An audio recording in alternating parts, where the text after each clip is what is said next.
ibadahnya Sayyidina Abdullah bin Umar bin Khattab radhiyallahu anhu. Beliau ini Nabi SAW pernah memberi nasihat, wahai Abdullah, jangan tinggalkan sholat malam. Jangan seperti fulan, pernah bangun sholat malam kemudian dia putus. Coba perhatikan.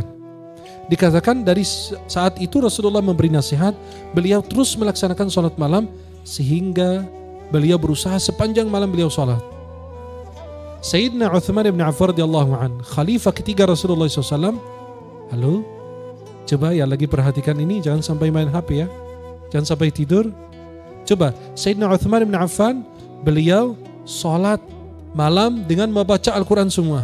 Ada yang bilang ini mana dari sesuai sunnah, ini menelisih sunnah. Hei, Anda di mana dari sunnah? Anda di mana dari sholat malam? Saya bertanya kepada Anda, ini yang lagi duduk di depan saya ini, yang lagi nonton saat ini. Ya, Anda di mana dari sholat malam? Anda di mana dengan bacaan Al-Quran? Anda di mana dengan amalan-amalan sunnah yang lain? Bagaimana Anda bilang tidak sesuai sunnah, Anda sendiri aja nggak menjaga sunnah? Maka kapan Anda menjadi penggerak perubahan?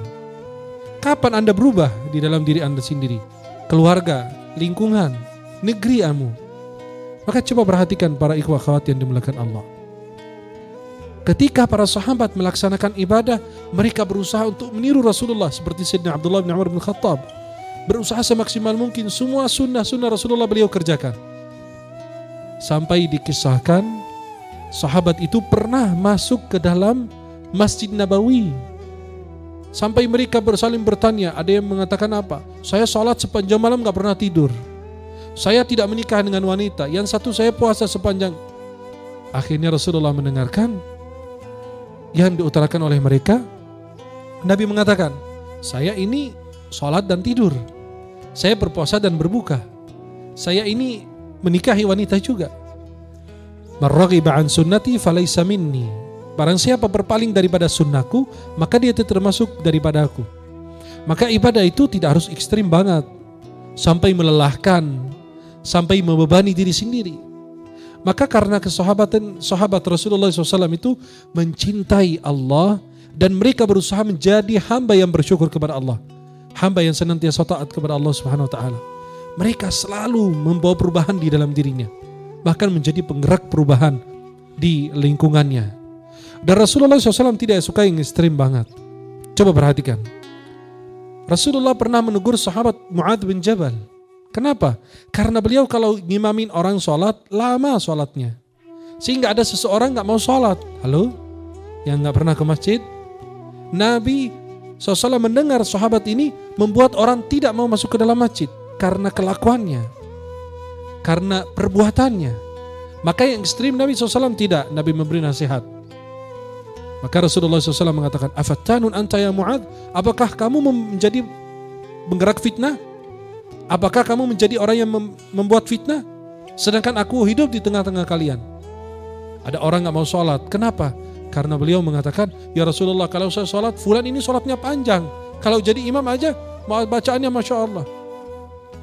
Rasulullah SAW mengatakan, man amma bin nasi falyukhaffif, fa inna minkum ad-dha'ifa wa dzal hajah. Barang siapa mengimami umat Islam untuk melaksanakan sholat, maka tolong meringankan sholatnya. Kenapa? Karena di situ ada yang punya hajat, ada yang sedang sakit. Dan coba perhatikan, ini seorang sahabat merasa benar. Ternyata Nabi meluruskan, mereka ini berusaha untuk mendapatkan pahala dengan sebanyak-banyaknya. Maka Rasulullah SAW mengatakan, permudah, jangan dipersulit. Beri kabar gembira, jangan memberi kabar yang tidak baik kepada orang. Yassiru wala tu'assiru, basyiru wala tunafiru. Jangan membuat orang ngeluh, jangan membuat orang malas beribadah. Coba perhatikan Syekh Muhammad Ghazali ketika ditanya tentang orang yang tidak mau sholat atau tidak melaksanakan sholat atau meninggalkan sholat. Kata Syekh Muhammad apa? Hei fulan, ketika ditanya tentang orang yang meninggalkan sholat, hei fulan, beliau menunggu bahwa Syekh Muhammad akan menjawab bahwa orang yang meninggalkan sholat itu kafir atau fasik atau ahli maksiat atau seterusnya. Tidak, beliau cuma mengatakan, khudh biyadihi ilal masjid, kun da'iyan wala takun qadiyan. Pegang tangannya, ajak dia masuk masjid. Beri dia hadiah sarung, beri dia hadiah baju koko atau peci, atau beri dia hadiah mukna. Agar dia apa? Menjadi orang yang ahli ibadah. Menjadi orang-orang yang benar-benar taat, mencintai ibadah. Kata Syekh Muhammad apa? Pegang tangannya, ajak dia masuk ke dalam masjid.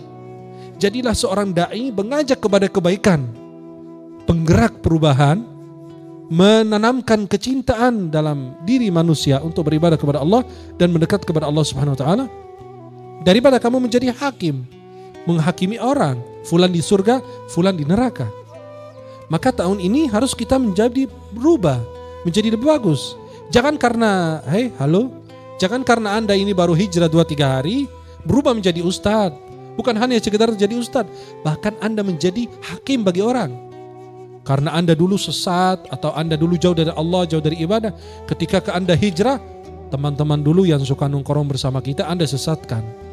Kenapa tidak mau kumpul dengan mereka? Mereka ini ahli maksiat. Mereka ini masih tatuan, masih ini, masih. Kan dulu bersama mereka. Karena anugerah Allah maka kamu berubah. Maka kalau Anda menjadi penggerak perubahan, harusnya Anda ini mengajak orang-orang yang bersamamu dulu. Harus Anda berusaha mengajak orang-orang berbuat baik, bukan menuduh orang. Maka hijrah itu, bos, hijrah ini adalah bukan sekedar Anda sendiri yang berubah, tetapi menjadi penggerak, menjadi penerong agar orang-orang di sekitarmu berubah.